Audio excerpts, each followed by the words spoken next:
माँ प्रकृति परमात्मा की जय हो। सभी को सत्यराम, जय श्री लाला बाबा धाम की।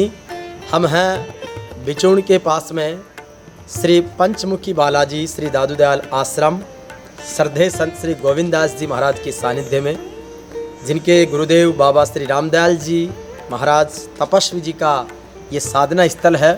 पूरा भ्रमण करने के बाद में इतने आनंद की अनुभूति हुई है कि वाकई में बहुत अद्भुत ऊर्जा प्राप्त हुई है। ये प्राकृतिक वातावरण में स्थापित स्थान है जहाँ पर पंचमुखी बालाजी का स्थान है। यहाँ पर गुरु महाराज का धूणा है जो अखंड रूप से अग्नि प्रज्वलित रहती है। उधर आसन है, पीछे गुरु जी की समाधि स्थल हैं और यहाँ पर सभी तरह के फलदार, छायादार और औषधीय वृक्ष लगे हुए हैं, सभी में फल लगते हैं। और बिल्कुल इसके बीचों बीच सामने जो है भगवान भोलेनाथ का श्री दयालेश्वर महादेव का स्थान है। तो इन सब चीज़ों को देखकर बड़ा आनंद है। और इसके साथ ही जो महादेव जी यहाँ स्थापित है, आगमेश्वर महादेव जो भगवान श्री महाकाल का स्वरूप है, जो स्वयं शिव जी और नंदी की स्थापना यहाँ पर की गई है। प्रकृति प्रेमी इतने थे कि पत्थरों के लिए तो साफ ही मना किया हुआ था उनका, अच्छा, कि पत्थर नहीं लगाना भैया। पहले के ऋषि मुनि जो वृक्षों के नीचे साधना किया करते थे, उसी पद्धति से वो जीना पसंद करते थे। बहुत सुंदर। तो इसीलिए यहाँ जो तो ये तो यहाँ का श्री पंचमुखी हनुमान जी महाराज जी, पंचमुखी हनुमान जी, ये 2005 में इनकी स्थापना बड़े बाबा जो निवाई वाले थे रामपाल दास जी महाराज, उनके करकमलों द्वारा ये स्थापना हुई थी 2005 में। अच्छा, बिल्कुल सामने भोलेनाथ का भी है। ये बाबा भोलेनाथ विराजमान है महाराज की। गुरुदेव यहीं आके सर्वप्रथम रहे थे, आके इसी जगह बैठे थे। और देखिए कृपा ऐसी रही कि उन्होंने अंतिम जो श्वास लिए वो भी इसी जगह, जबकि सब कुछ बन चुका था। चरण भी यही रखे। हाँ, उनके ये और बाबा हरिदास जी, ये हरिदास जी हमारे दादा गुरु थे, गुरुदेव के, हमारे गुरु जी के दास जी के गुरु जी थे। पंजाब वाले बाबा के नाम से उनको जानते थे। आप ज़्यादा निवास स्थान आपका अमृतसर जिले में बोपाराय पुल रामदुवाली बल्लोवाली गांव पड़ती है, वहाँ पर आपने स्थान बनाया और अपना दयाल का स्थान वहाँ भी। और बाकी जैसे संत महात्माओं ये संत, हाँ, ये तस्वीरें हैं, ये हमारे दादा गुरु और फिर इन आपके गुरु आप थे, जिनका नाम अमरदास जी महाराज था, हमारे परदादा गुरु जी, ये है ना। और वो भूरादास जी महाराज थे जो आप धान क्या विराजते थे जी, उनकी तस्वीरें। ये बाबा लक्ष्मण दास जी महाराज हुए। सिद्ध महापुरुषों की ये सारी तस्वीरें लगी हुई हैं जो जिन्होंने भजन किया परमात्मा का और भक्ति में तल्लीन रहे। ज्यादा पब्लिक से उनका जुड़ाव नहीं था, भक्ति में ही तल्लीन रहे। यही वो वृक्ष था, वो जाल का, फिर उसको हटा करके यहाँ वट वृक्ष लगा दिया। अच्छा, जाल का वृक्ष था पहले, हाँ, और जाल के वृक्ष की जगह वट वृक्ष लगा दिया। और ऐसे करके ये हैं, ये सारे सीताफल के वृक्ष देख रहे हैं आप। और ये जो है बील है, बील का, हाँ, ये बील का वृक्ष है, संत चेतन दास जी के द्वारा लगाया हुआ है। हाँ, बड़े बाबा रामपाल दास जी महाराज में महान तपस्वी जी, संत वे जी, और उनका बड़ा अच्छा, ये भोले बाबा विराजमान है। तो आगमेश्वर महादेव जो है, इनकी स्थापना हुई और महाकाल का ये रूप है। दूसरा परिवार नहीं है इनके साथ में, सिर्फ बाबा भोलेनाथ और नंदी है। और श्री नंदन जी मिश्र हुए हैं, उनके द्वारा इनकी स्थापना हुई। सारे पौधों के लगते हैं। हाँ, ये जो है अनार है, अनार है। ये अपराजिता है। अपराजिता जो है भगवान भोले का सबसे प्रिय पुष्प है ये। अच्छा, हाँ, ये इसमें पुष्प आ रहे हैं, अभी आपको दिखाता हूँ। ये अंजीर है, ये अंजीर लगी हुई है। अंजीर भी है, हाँ, अंजीर लगी हुई है, ये देखिए इसमें, ये अंजीर का वृक्ष प्रकृति का।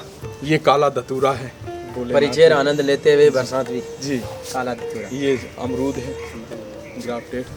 ये है अपराजिता का पुष्प। अच्छा, ये देखिए। अच्छा, पुष्प ये है, ये अपराजिता का। और ये फल है, ये नहीं, इसके फल भी आ रहा नहीं। हाँ, ये फलियाँ, ये फली आती है। इसका जो है ना दवाइयों में उपयोग होता है। जैसे किसी बच्चे को टाइफाइड वगैरह जो हो जाता है तो उसको जो है ना इसका एक बीज गुड़ के साथ में मिला करके मिश्रण करके इसको दे दें तो इससे क्या है कि टाइफाइड का जो सिस्टम है वो ख़त्म हो जाएगा। इस औषधि का भी काम करता है ये फली जो है। और ये जो है मौसमी है, हाँ, मौसमी लगी हुई है, बिल्कुल लग रही है। मौसमी लगी हुई है, अनार लगी हुए हैं, मौसमी आगे, हाँ, ये आम है। ये अनेक अलग अलग वैरायटी के आम हैं यहाँ पर। अच्छा, हाँ, एक प्रकार के आम नहीं है, अनेक प्रकार के आम हैं। ये कम से कम 10 तरीके के आम आते हैं। सुंदर। ये भोजन भंडार के लिए रसोई व्यवस्था, जो कोई जैसे दाल बाटी वगैरह चूरमा उरमा कोई बनाना चाहे तो उसकी व्यवस्था।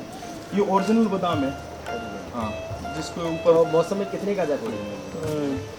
निकल जाती है समथिंग 3-4 किलो तो आई जाती है। अभी छोटा है पेड़ है ना, इस वजह से 3-4 किलो तो गिर जाती है। बाबा रामदयाल दास जी महाराज की ये समाधि स्थल है, और ये पूरा जंगल इधर प्रकृति का आनंद है, क्या गजब जंगल है। प्रकृति को सामने आ रही है, बहुत बढ़िया जंगल से।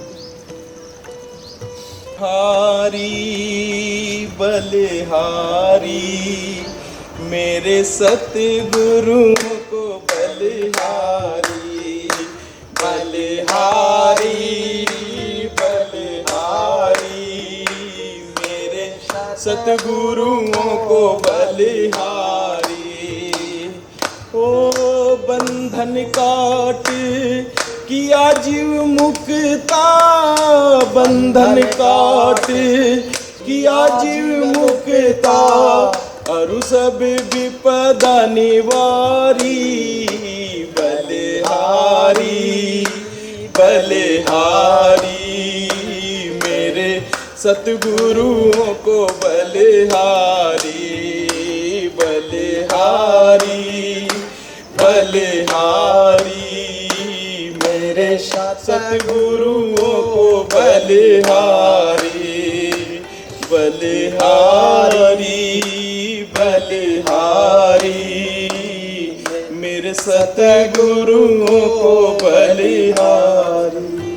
तपस्वी बाबा रामदयाल दास जी महाराज की जय हो। दादू जी महाराज की जय हो। सभी संत महापुरुषों की जय हो। गुरुदेव भगवान की जय। माँ प्रकृति परमात्मा की जय। फालसा है, और ये फालसा का फल है जो गुरुजी खिला रहे हैं। एसडीएम साहब थे रामेश्वर जी शर्मा, उनके सुपुत्र हैं छोटे रामेश्वर जी, अब तो जयपुर हैं, उन्होंने लगाया, उनके द्वारा हाथ इसको सीधा खाते हैं महाराज? हाँ, ऐसे ही खा लो, खा लो इसको, खट मीठा लगता है। ये सब जामुन आती है, इनमें सब जामुन के वृक्ष जामुन हैं के ये। हैं। हाँ, ये कदम है, कदम भगवान कृष्ण का जो अति प्रिय वृक्ष है, जो ये कदम है वो वृक्ष है। इसके दर्शन करवा रहा हूँ आप लोगों को। बहुत सुंदर, बड़े सौभाग्यशाली हैं अपन सब लोग जो इसके दर्शन कर रहे हैं। ये ठाकुर जी जो वृंदावन बिहारी जो हैं, वो इस पर इसकी डाली पर बैठ करके बांसुरी का वादन किया करते थे। उनकी साधना रही इस वृक्ष के द्वारा। इसकी वृक्ष की पूजा किया करती हैं, इसको हम कल्प वृक्ष कहते हैं अपन। और दादू जी महाराज ने भी अपनी वाणी में इसका जो है ना जिक्र किया है, और बादशाह ने तानसेन को कही थी ये बात। वेदन में श्याम वेद, स्मृति में गीता सार। वेदों में तो श्याम वेद बड़ा है, 4 वेद जो हैं हमारे, उसमें सबसे बड़ा वेद श्याम वेद है। वेदन में श्याम वेद, स्मृति में गीता सार, स्मृतियों में सबसे बड़ी गीता जी हैं। स्मृति में गीता सार, पुराण माही भागवत तत्व के समान है। देवन में इंद्रराज, तारन में चंद्रराज, वृक्षियन में कल्प वृक्ष, पशु सिंह जानिए। तीर्थ में गंगा जैसे, सागर में रत्ना सागर, पक्षियन में गरुण गुणान बाद ठानिए। कह सा अकबर सुनो मियाँ तानसेन, संतन में ऐसे सदगुरु दादू जी प्रमाणिए। ऐसे संत दादू दयाल महाराज की उन्होंने भूरी भूरी प्रशंसा की। और ऐसे महापुरुष हैं जो, ये बील है, जामुन है, ये रामफल है। ये आप शायद नहीं देखेंगे कहीं, पेड़ बहुत कम मिलेगा देखने में। रामफल, रामफल, सीताफल तो देखा होगा, बाकी ये रामफल है। ये रामफल जो है ना, हैदराबाद से मंगवाया हुआ पेड़ है, वहाँ से आया था ये रामफल। अर्जुन की छाल जो हार्ट में काम में आती है। अच्छा, इसकी जो जड़, जो छाल को उबाल करके पानी में पीने से जो है हार्ट का जो प्रॉब्लम होता है, हृदय की जो प्रॉब्लम होती है, उसको खून को पतला करना। और इसका जो है ना, अगर कोई पानी का उबाल के इसकी जड़ को, ये छाल को पिएगा, तो उसको जो है ना हार्ट की समस्या से नहीं जूझना पड़ेगा। इसमें इसकी छाल में इतना दम है। बिल्कुल, पहले तो दवाई अंग्रेजी दवा थी नहीं, इन्हीं से यही औषधि। यहाँ तो पूरा आयुर्वेद औषधालय है जी। और इस आश्रम का सबसे अच्छा जामुन का पेड़, जिसमें अब तक सैकड़ों आदमी जामुन खा गए होंगे। इस वृक्ष सबसे ज्यादा जामुन, सबसे अच्छा। और गुच्छे के गुच्छे लगते हैं जामुन के, जैसे अंगूर के गुच्छे होते हैं ना, इस टाइप का इसमें जामुन लगता है। बहुत सुंदर, इस टाइप का जामुन है, सबसे बेस्ट क्वालिटी का जामुन है ये। जो है अपनी गूगल धूप आती है, जो गूगल धूप का वृक्ष है ये। अच्छा, बकान का पेड़ है जो बकरियों को दिक्कत हो जाती है, तो बकरियों उनके लिए जी, उपयोगी। ये बोर है, हैदराबादी बोर है ये। हैदराबाद, हाँ, मोटा बोर लगता है इसका जो। अच्छा, इनका फल इसका ऋतुकाल कब होता है? इनका अब जैसे सर्दियों में इसमें फल लगेंगे जाम इसमें। अच्छा। हाँ, मौसमी में अभी मौसमी आप देख के आई हैं, ये भी मौसमी का ही तो ये मतलब 1-2 महीने बाद सब में फल आ सब जाएंगे? फल चालू है। अभी जैसे नींबू चल रहा है इस टाइम, नींबू सब में आ रहे हैं अभी नींबू। ये भी वही है, गूगल धूप है। ये सादा बोर्डी है, सादा। ये कटहल का पेड़ है, कटहल। ये कटहल का वृक्ष है, ये इसमें जो बड़ा फल आता है कटहल, सब्जी बनती है इसकी, कटहल की सब्जी बनती है ना? बनती है। ये आंवला है, आंवला। ये आंवला है। सर्दी में लगभग सभी में फल लगते हैं। जी। और तो फल लगेंगे तब और आएंगे। जी, जब पधार में। ये भंग बूटी है, भगवान भोले के चढ़ती है। अच्छा, भंग बूटी। हाँ, ये जो भगवान भोलेनाथ के सावन के दिनों में अर्पण करते हैं भोलेनाथ के, वो है। और उसके बगल में ही सफ़ेद चंदन का वृक्ष लगा हुआ है। ये मालश्री का पेड़ है। मालश्री? हाँ, मालश्री। इसमें लक्ष्मी जी का वास होता है। ये वृक्ष जो है ना लक्ष्मी के अनुष्ठान में बहुत कारगर है। अरे राम जी, ये जो है ये बेल दिख रही है, हाँ। ये चिरमी है।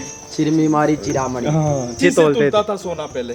इसकी जो अच्छा, बीज आते थे, हाँ, वो उस कहते हैं बीज कि रत्ती पर भी नहीं, तो वो रत्ती है। ये वो रत्ती है। ये लाल चंदन सोना है। रत्ती से तोला जाता था। ये लाल चंदन है। यहाँ पर सफेद चंदन भी है, लाल चंदन भी है। जी, ये लाल चंदन। ये मीठा नीम है जो माताएं अपने कड्डी और दाल में डालती हैं।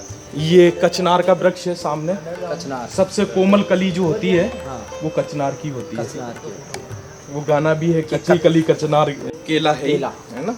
ये कचनार का वैसे छोटा पेड़ है अभी, ये कचनार। अच्छा, इससे बहुत नाजुक होती है ना? जी। तो बहुत नाजुक होता है। उसके इसमें जो फली आती है, वायुवादी का, जो जिसके घुटनों में दर्द होने लगता है वायुवादी की वजह से, तो इसकी फली को जो है, कच्ची फली को जो है सब्जी बना करके खाने से वायुवादी का दर्द खत्म होता है। कच्ची ये कचनार की फली का, इसका सेवन करने से घुटनों का दर्द खत्म हो जाता है। ये तुलसा जी हैं यहाँ पर। ये जो है अपने लेशुआ है। अच्छा, लेशुआ, जिसका लेसोड़ा अपन बोलते हैं, तो अचार डलता है। लेसवा का अचार। हाँ, लेसुआ। ये निर्मल जी हमारे यहाँ विधायक हैं फुलेरा के, उनके द्वारा ये ग्राफ्टेड आम, इतने से के आम में खूब आम लगते हैं इसमें। अच्छा। छोटे से एक वृक्ष में बाहर से लेके आए थे। और ये जो है वो जो है अपने बोलते हैं लीची। लीची का वृक्ष है ये। लीची है। ये चमेली है। वाइट उधर खुशबू आई रही है, आप प्यारी खुशबू आती है चमेली की। चमेली के वृक्ष है ये। चमेली की खुशबू आ रही है। ये अनार है, ये अनार है। अभी रहे अनार लग रहे हैं ना। ये जामुन है, बाहर का विदेशी जामुन है, अलग टाइप का जामुन आएगा इसमें। महाराज जी सत्संग और हरि चर्चा के माध्यम से अपने जीवन को धन्य कर रहे हैं। तो गुरु जी, आज आपके सानिध्य में आकर हमें वो अनुभूति हुई है जो संतों ने गाया है कि आनंद आयो रे सतगुरु जी माँ पर रंग बरसाया रे, कि आनंद आयो रे, हाँ हाँ आनंद आयो रे, सतगुरु जी माँ पर रंग बरसाया रे, कि आनंद आयो रे। तो आज बड़ा आनंद का है कि दयाल महाराज की बड़ी कृपा हुई, मेरे इष्ट देव राला बाबा की बड़ी कृपा हुई, गुरुओं की बड़ी कृपा हुई। माँ जमुना देवी का घर से चला तो आशीर्वाद लेकर आया चरण छूकर, तो माँ की बड़ी असीम कृपा है, प्रकृति मेहरबान है, परमात्मा की खूब सारी कृपा है। तो ये जीवन का आनंद हमें मिलता रहे और हमारा कर्तव्य पथ अच्छाई और सच्चाई के साथ में आगे बढ़ता रहे। बोले गुरु महाराज की जय हो।